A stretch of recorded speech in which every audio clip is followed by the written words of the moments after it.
Welcome Najmi health care. आज की video हमारी बहुत अहम है। आज हम एक ऐसी मेडिसिन पर बात करने जा रहे हैं। ऐसे अफराद, ऐसे मर्द, ऐसी औरतें, ऐसे बच्चे या ऐसे बड़ी एज के अफराद जिनके पेट में कीड़े पड़ जाते हैं, पेट में मैदे के अंदर और आंतों के अंदर छोटे छोटे चिपटे गोल और दूसरी शक्ल के जो पतले से कीड़े बन जाते हैं। जब आप लोग पखाना करते हैं आपको नजर आते हैं।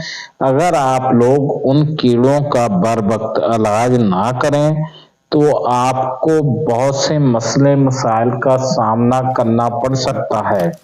ऐसे अफराद जो लोग कहते हैं कि हम तो बहुत ज्यादा खाना खाते हैं, हमें खुराक नहीं लगती, वो लोग भी इस मेडिसिन का इस्तेमाल करेंगे।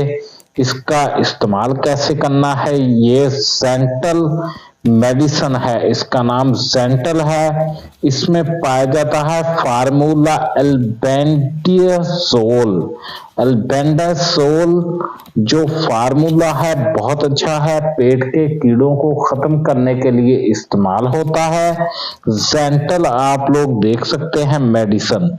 इसका इस्तेमाल भी बताऊंगा आप लोगों को किस तरीके से इस्तेमाल करना है। आप लोग देखेंगे एक पैक में 2 टैबलेट मिल रही हैं।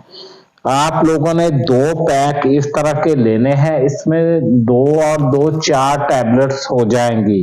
आप लोगों ने रात के खाने के बाद थोड़ी सी चीनी लेनी है, 1 चम्मच, उसको खा लेना है। 2 मिनट के बाद आप लोगों ने 2 टैबलेट्स इकट्ठी ले लेनी है। उसके बाद आप लोगों ने 1 गिलास पानी पी लेना है, सो जाना है। उसके बाद आप लोग सुबह को उठेंगे और नॉर्मल रूटीन के काम करेंगे। उसके 1 हफ्ता या 5 दिन के बाद आप लोगों ने दूसरी 2 गोलियां ले लेनी है। 2-2 करके आप लोग लेंगे, 2 गोली एक वक्त में रात को और 2 गोली 5 दिन के बाद अगली रात को। इस तरीके से आप लेंगे, आपके पेट के जो कीड़े हैं खत्म हो जाएंगे। आप लोग इसका बर वक्त इलाज कीजिए, वरना किसी बड़ी बीमारी में भी आप लोग मुब्तला हो सकते हैं। आपकी आंतों को नुकसान हो सकता है, आपके पेट को नुकसान हो सकता है। हमारे चैनल को सब्सक्राइब करिए, वीडियो को शेयर कीजिए।